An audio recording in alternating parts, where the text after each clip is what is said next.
So there's two things that we need to do in today's lecture. The first is to finish up our discussion of deontology, which was necessarily quite rushed. We're trying to do Kant in roughly a lecture, but I do want to get to the end of that discussion. And the second, which will allow you to use your clickers and express your opinions, is to talk through the structure of Judy Thompson's trolley problem paper. So you'll recall from last lecture that our goal in understanding the very brief selection from Kant's Groundwork to the Metaphysics of Morals that we read was to try to make sense of the three claims that he makes in the first chapter of that volume. And those claims, to which I've now added some underlining, are the following. The first is the claim that in order to have moral worth, an action needs to be done from duty.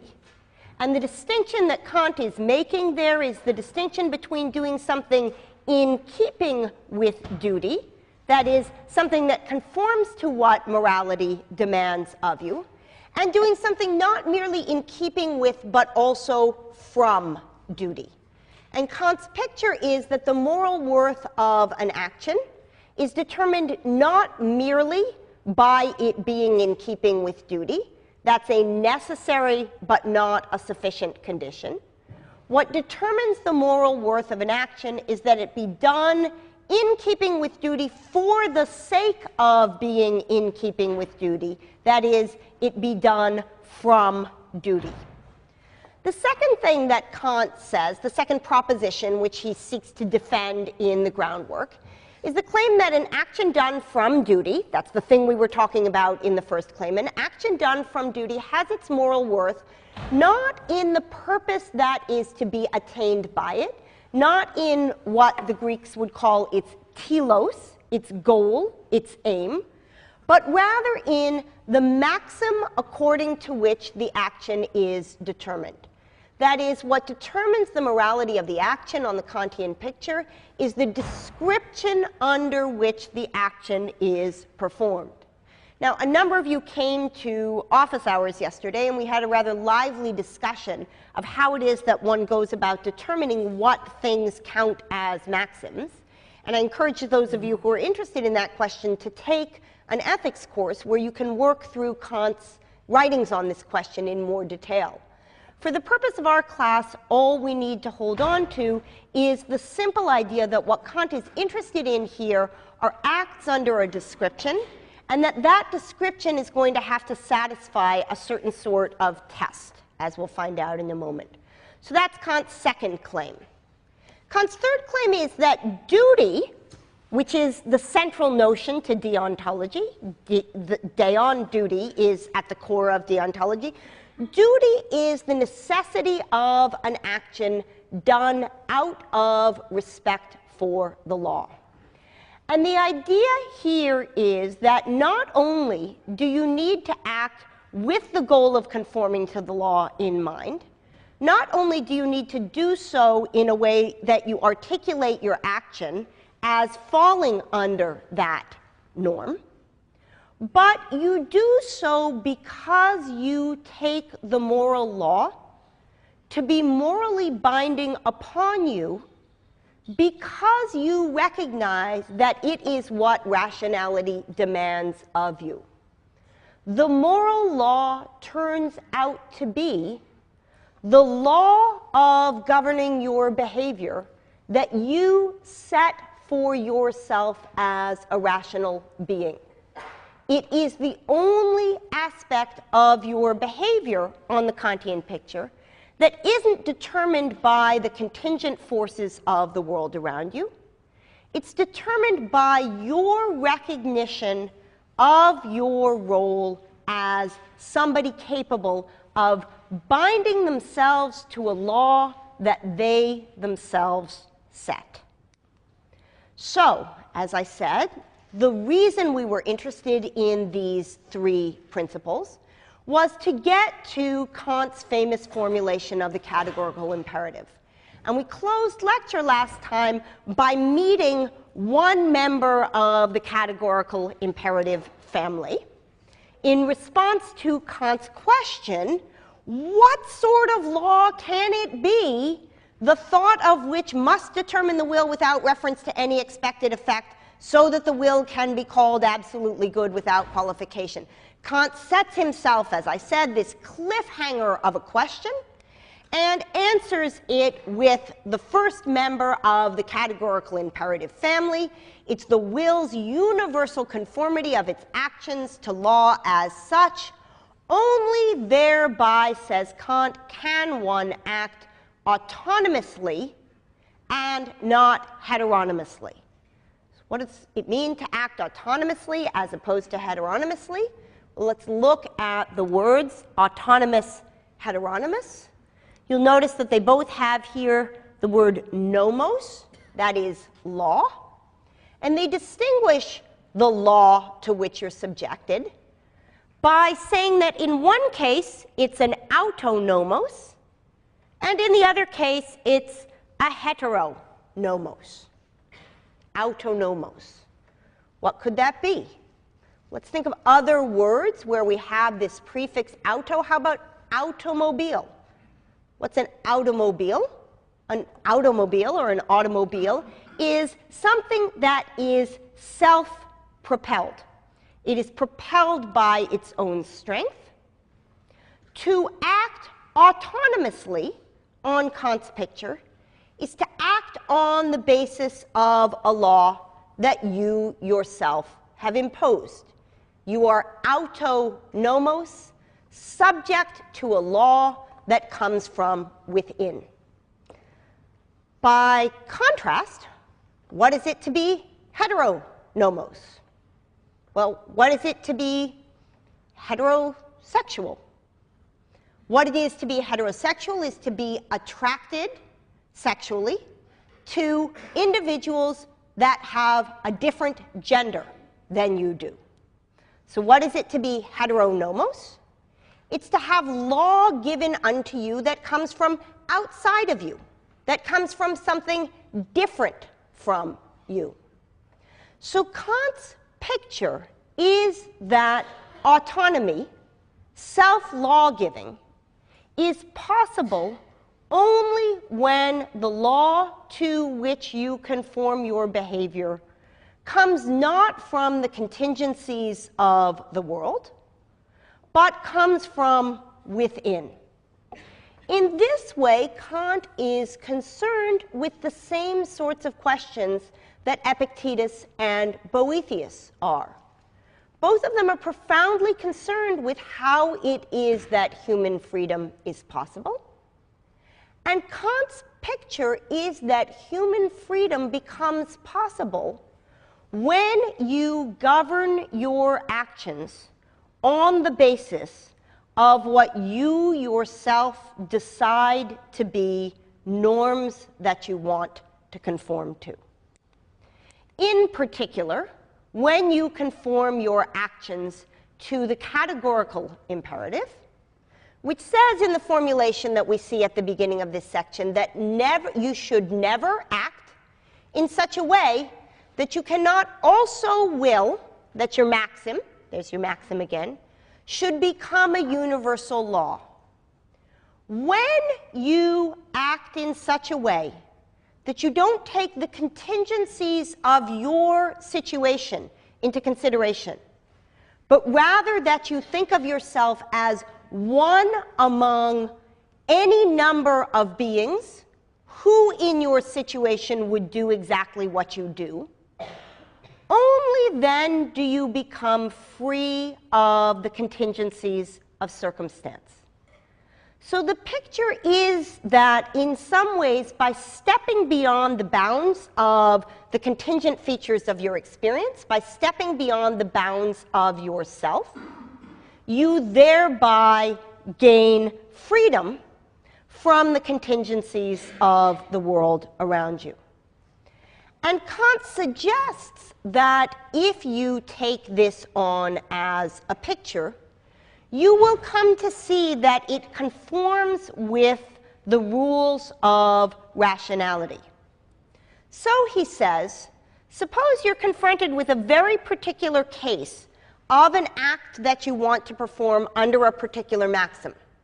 The maxim you set for yourself is, when I make a promise and it's going to be a pain in the neck for me to keep that promise, I'll break that promise. That is, the maxim is, it's okay for me to make lying promises. And Kant asks, suppose that you made, under that description, a promise that you didn't intend to keep. Can that maxim be universalized? Well, he says, suppose that it were. Suppose everybody, when they made promises, did so only with the thought that they would keep them when convenient and not when they were inconvenient. Were that to happen, says Kant, there would be no such thing as reliable promising. Why? Well, because promises are like balconies. We don't step out on a balcony if there's a good chance that the balcony will break when we step out on it. And we don't step out on promises, on commitments that others make to us, unless we are close to certain that that promise will be preserved. So, says Kant, since the practice of promising would break down if everybody who found it convenient made lying promises, it is not in keeping with what the moral law demands of us that we make a lying promise. And Kant suggests this framework can be extended to all the kinds of duties that there are. There are, suggests Kant, two categories of obligation that we have towards ourselves and to others. We have duties to ourselves and duties to other people. And in addition, says Kant, we have perfect duties, things that we need always to do, and imperfect duties, things that we need sometimes to do. In all four of these cases, says Kant, in the reading that we did, we can see that the categorical imperative gives us guidance as to whether an action under a maxim is permitted. The action under the maxim is going to be permitted if it can be universalized, and it's going to be prohibited if it can't. So, if we ask the question, is it all right to make lying promises? And we say to ourselves, suppose everybody made lying promises. We discover that the act of lying promises is prohibited by the categorical imperative because it can't be universalized. Suppose we ask the question, is it okay to commit suicide when feeling frustrated with the world?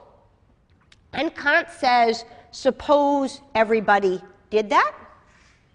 The practice, the convoluted argument, would break down because there would be nobody left to kill themselves. So goes the argument. Suppose we ask ourselves whether we have a duty to cultivate our talents. Kant says, suppose nobody cultivated their talents, the world in which we lived would be one in which nobody would want to live. And consequently, we have a moral obligation to do so. Finally, he asks, do we have an obligation to give money to those in need? And asks again, what would happen if it were a universal law that nobody gave money to those in need? And again, we discover a breakdown of an ordered world in which we want to survive. Now, there's room for questioning. In fact, there's room for questioning all four of these derivations, though it's generally accepted that the lying promise derivation is the most effective of them. But let's look instead at what Kant says about them if it were to turn out that these derivations worked. Kant says, these are some of the many actual duties whose derivation from the single principle above is clear. Is clear is a bit of a stretch, but we can see how that derivation would go. What does this tell us about morality? Kant says it tells us that when we take an act and try to determine whether it's moral, we need to check and see whether we're making an exception for ourselves. When we act, we need to be able to will that a maxim of our action become a universal law. When we transgress, says Kant, we don't will that our maxim should become a universal law, but rather that the opposite of this maxim should remain a law universally. So, suppose you like to sit in the last 2 rows of this classroom, even though you arrive not late to class. Can you will that this become a universal law? Or is this something that works for you only if others are willing to sit further in so that there's room for people on the stairs? Kant would say that the moral law demands of you that you move inward because your sitting in those last 2 rows, despite your not late arrival, depends on other people doing something different. Stealing depends on other people respecting the laws of property. Your not paying the toll on the subway depends on other people paying the toll so that there's enough money to keep up the subway. When you make an exception for yourself, says Kant, you violate the moral law. And we'll return to this at the opening of our discussion of political philosophy when we talk about prisoners' dilemmas. Now, I mentioned in passing that you had met one member of the categorical imperative family, that you had met what's sometimes called the formula of the universal law, that one should act only in accordance with that maxim through which you can at the same time will that it become a universal law. Kant puts the categorical imperative 4 different ways for a number of reasons, one of which, he says, is that in certain cases, it's easier to see how to apply the categorical imperative if we frame it in a slightly different way. And I want to introduce you to the other 3, largely because the second of these is going to play a central role in the second half of today's lecture.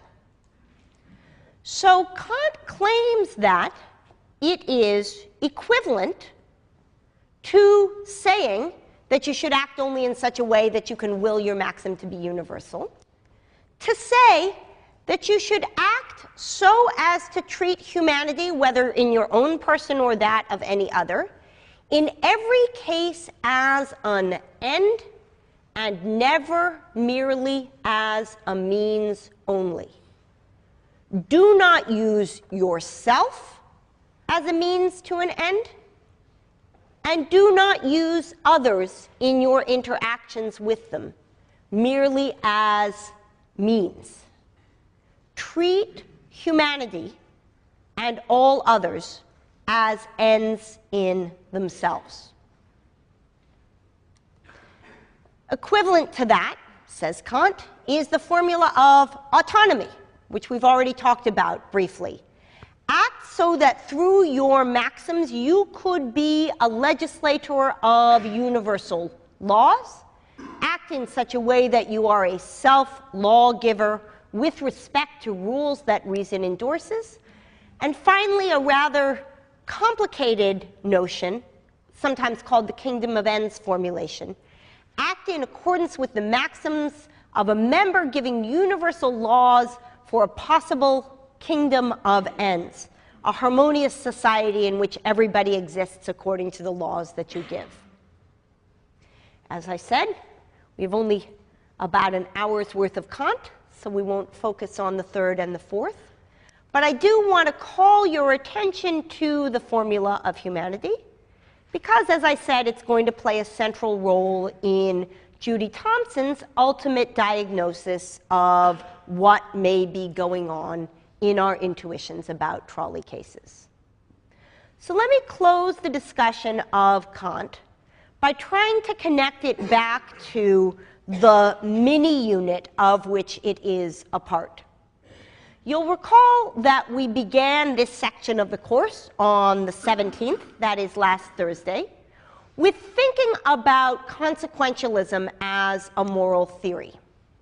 And the question that I want to ask is, what is there that is common to the two concrete moral theories that we've taken a look at the beginning of this unit? We've looked so far at some of the differences between consequentialism on the one hand and deontology on the other. But I think it's important in moving on to some of their practical applications to think about what they have in common. And what they have in common is that both teleology, consequentialism, utilitarianism in the particular form that we found it, and deontology prohibit first-person exceptionalism. Kant says, my desires may serve as bases for willed actions only if I can at the same time coherently will that others in similar circumstances would act in the way that I am choosing to act. I'm only allowed to do things that I'm going to assume other people are also allowed to do. And Bentham, quoted in Mill, Bentham, the great grandfather of utilitarianism, says, everyone is to count for one, no one for more than one. Mill, in his greatest happiness principle, speaks of the happiness of all, not the happiness from the subjective perspective. So the challenge of morality is that of viewing the world not from the stance of your own needs as the most central set of needs in the world, but rather from the perspective of your own needs as one set of needs among those of 6 billion equally sentient beings.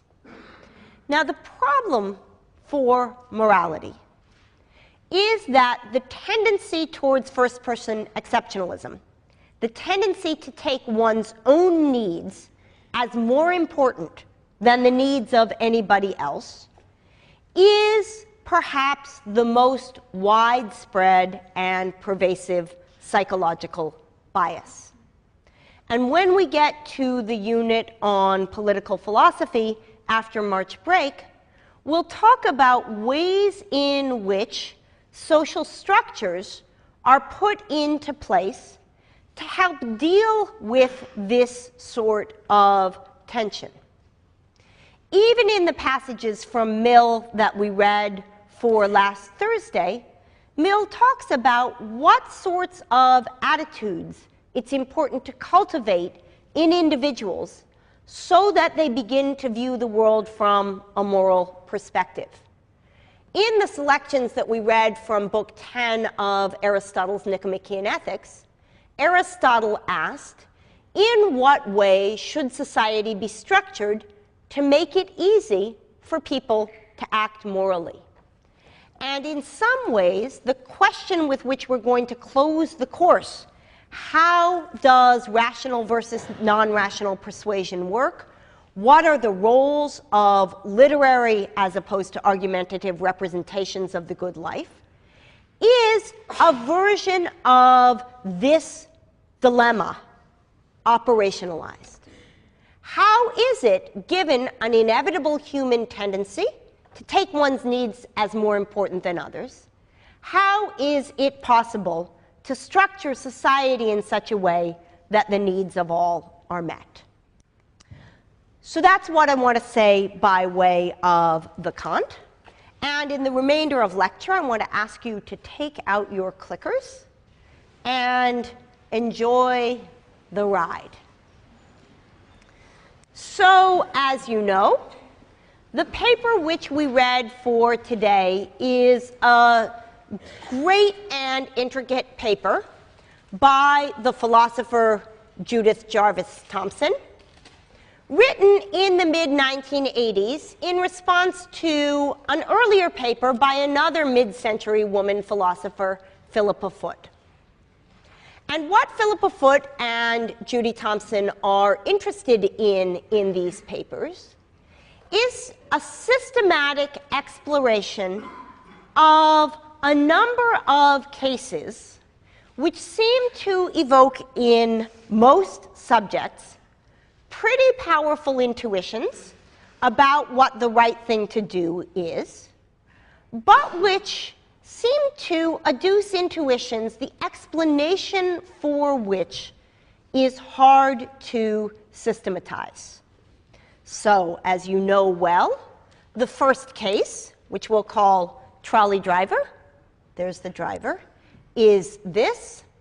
There's a trolley hurtling down a track in such a way that it's going to kill 5 people. But it turns out that there is a second track onto which the trolley could be diverted, where there is only 1 person. And the question is this: the trolley driver is driving the trolley. It's heading towards the 5 people in such a way that he is going to kill the 5. Should he, is he morally required to, morally prohibited from, or perhaps neither prohibited nor required, but rather just permitted, to turn the trolley onto the track where there is only the 1? Now notice that though this is framed as an idealized problem, the diversion of threats is something that decision makers face all the time. Suppose there is an airplane that has become incapacitated, that's falling in such a way that it's going to land on a large city, and it would be possible to divert the plane so that it falls on a less populated area instead. Suppose that there is an illness which is taking the lives of many people, but if one quarantines those who are ill, causing that number to die, the rest of the population will be spared. In case after case, we face dilemmas with roughly the structure of trolley. So, though these cases are idealized in the sense that we're granting ourselves that we know with certainty what the outcomes will be, it is, I think, not a useless exercise, even if our concern is real-world morality, to think through what the right thing to do is in these cases. So let's start with the case of the trolley driver. Driver of the trolley. The trolley is heading down the track in such a way that the driver will, with the trolley, kill 5 people if he doesn't turn it. He faces the choice of turning the trolley onto the track where there is the 1. Question: is it morally mandatory for him to turn the trolley from the 5 to the 1? Is it morally permitted but not morally mandatory for him to turn the trolley from the 5 to the 1? Or is it morally prohibited for him to turn the trolley from the 5 to the 1?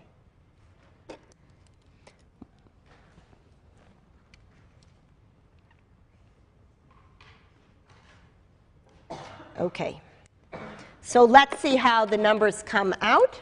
I'm going to write these down because we're going to need them for later. So 7% of you, very, very small number, think that it's morally prohibited for him to turn the trolley. The vast majority of you, close to 2/3, think that it's morally permitted but not morally mandatory for him to turn the trolley. And about 30% of you, roughly 1/3, think that he is morally required to make that turn. Case number 2, transplant. You're running a hospital. 5 people show up at the hospital. All of them destined to die because one needs a lung, and one needs a heart, and one needs a kidney, and one needs a liver, and one needs a brain. So they're all going to die, and you're the doctor, and into the emergency room walks a perfectly healthy young man who has a heart and a lung and a liver and a kidney and a really good active brain. And if you were to chop up that man and give his parts to the 5 suffering individuals, you could save the 5 at the cost of the 1. Question for the doctor: is it A, morally mandatory to chop up the healthy man to save the 5? B, morally permitted but not morally mandatory to chop up the healthy man? Or C, morally prohibited to chop up the healthy man? So let's see how the numbers come out. All right. So 6, 9, 85. 85% of you think it is morally prohibited to cut up the 1 to save the 5. 9% of you think it is morally permitted but not morally mandatory. And 6% of you, off to med school, think that it is morally mandatory to chop up the healthy man. So what's going on here?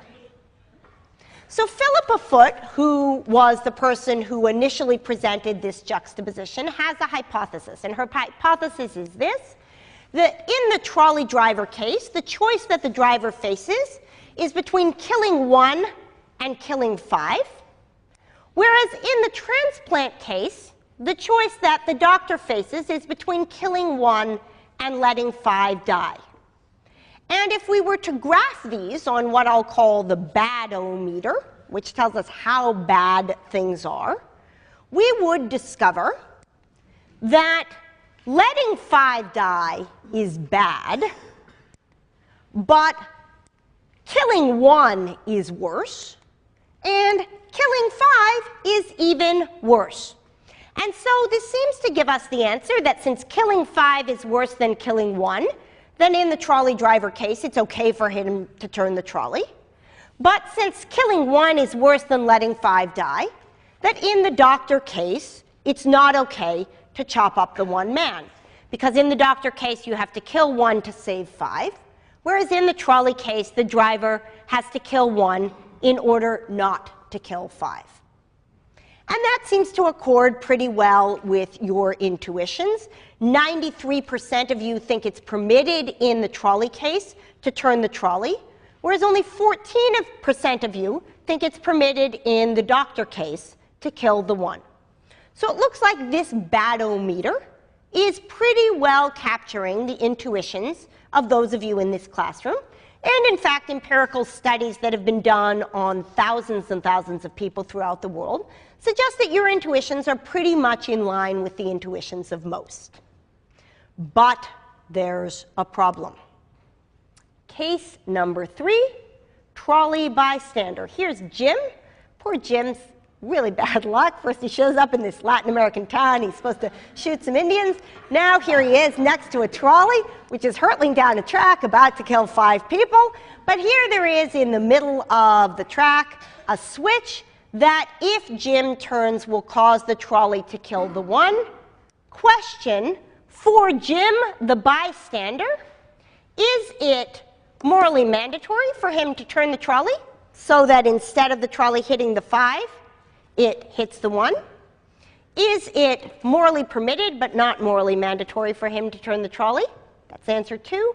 Or is it morally prohibited for him to turn the trolley? Let's see how those numbers come out.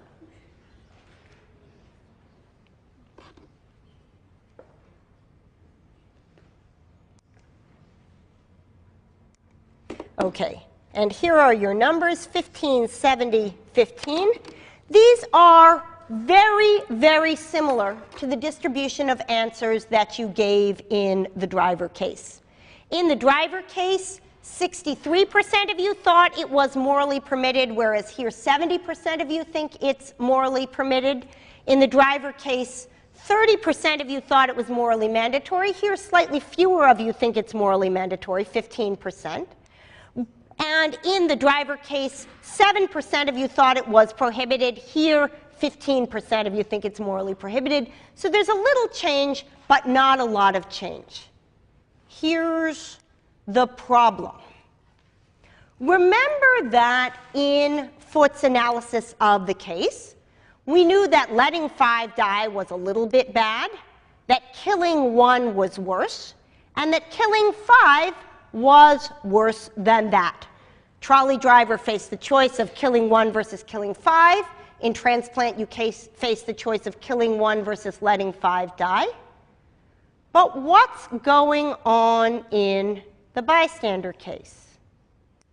Well, in the bystander case, Jim of the bad luck, faces a choice between killing 1, diverting the trolley onto the track in such a way that Jim kills that guy, or letting 5 die, letting the trolley hit the 5 that it's going to hit inevitably.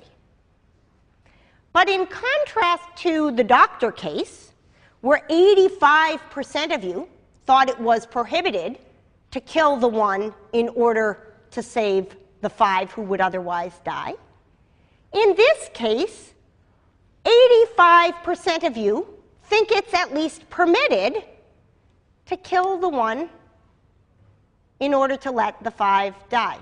Let me do that again for you. 85% of you, watch the bad-o-meter, think that it goes the other way. Now, what's going on? We thought we had a solution to the problem. The solution to the problem that differentiated transplant from trolley driver was the distinction between killing and letting die. And all of a sudden, there's a whole bunch of you who seem to be saying about bystander that letting 5 die is worse than killing 1. You must think that, or you wouldn't think that it's morally at least permitted for him to turn the trolley. Moreover, stuff gets even worse. Suppose that the hospital case comes about as follows. 5 healthy individuals show up at the hospital, and a doctor, either because he's tired or because he wants to get the insurance benefits, of which he is a beneficiary if there are a lot of sick patients in his hospital, poisons the 5 who show up in such a way that one of them needs a liver, one of them needs a kidney, one of them needs lungs, one of them needs a heart, and one of them needs a brain. And so, as a result of what that man has done, these 5 individuals will die. And it's a few hours later, and he thinks, oh, I forgot about the categorical imperative. Shoot. What am I going to do? And up shows a healthy individual, and he thinks, oh, God, I've got a solution. Here, I can chop him up, heart, lung, kidneys, liver, brain, and I can save the 5. Okay. Question for the doctor who has poisoned the 5 individuals who earlier showed up at the hospital, who now faces the option of saving their lives by killing the 1. Is it A, morally mandatory to chop up the healthy man? B, morally permitted but not morally mandatory to chop up the healthy man? Or C, morally prohibited to chop up the healthy man? And let's see how the numbers come out.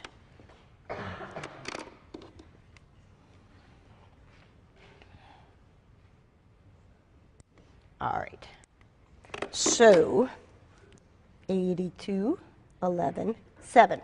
So your numbers here are almost identical to what they were in the original doctor case. There it was 6, 9, 85. Here it's 7, 11, 82. Almost no difference. But let's go back to our bad-o-meter. we are going to set aside the killing and letting die question and just look at the kill 1 versus kill 5. So we know from trolley driver that killing 1 is pretty bad, but according to most of you, according to 93% of you, killing 5 is worse than killing 1. Okay, poison doctor. So here's what choice the doctor faces. He can kill 5, right? He's poisoned them, and now they're going to die. Or he can kill just 1, that one healthy guy who just showed up, and then the other 5 won't die. 82% of you told me that it was better for him to kill 5 than to kill 1. Let me show you this again on the bad-o-meter.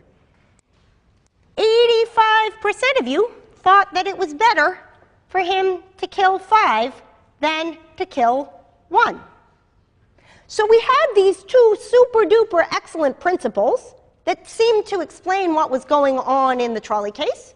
On the one hand, that killing 1 was worse than letting 5 die, and then all of a sudden bystander made us think, oh no, we don't have that intuition.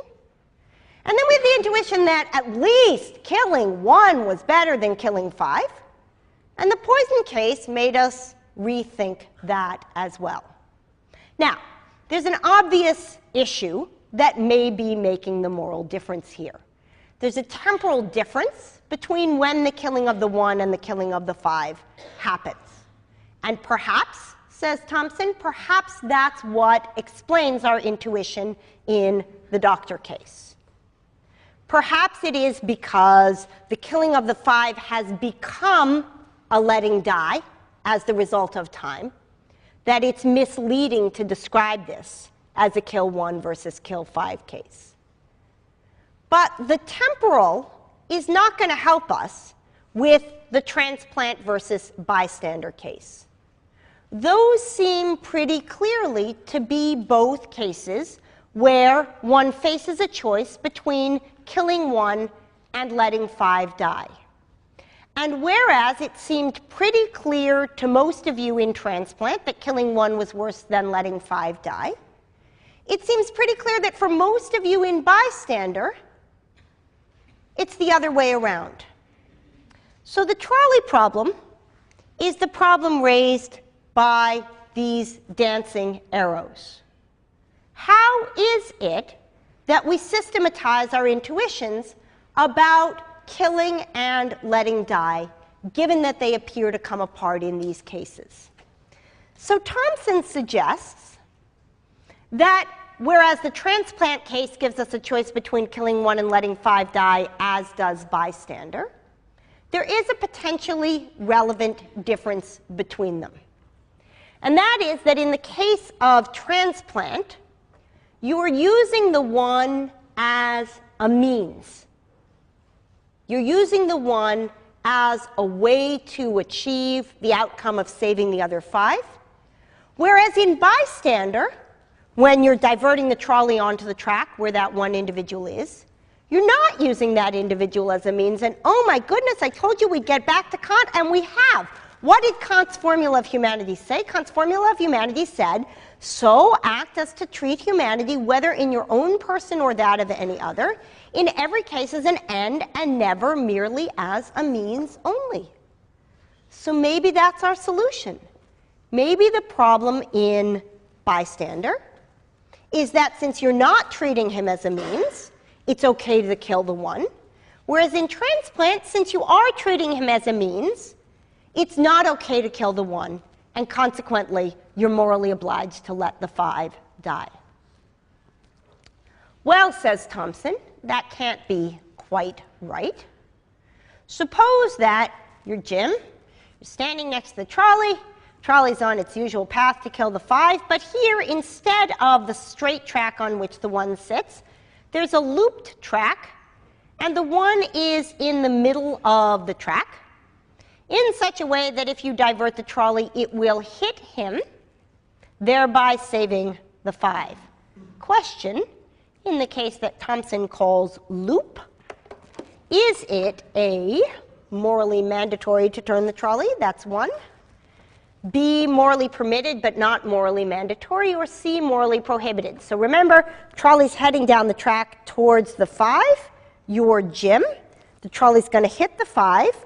Or you can divert the trolley onto the track with the 1. And because the 1 is there, you will cause the trolley to stop. Okay, so let's see how the numbers come out on this.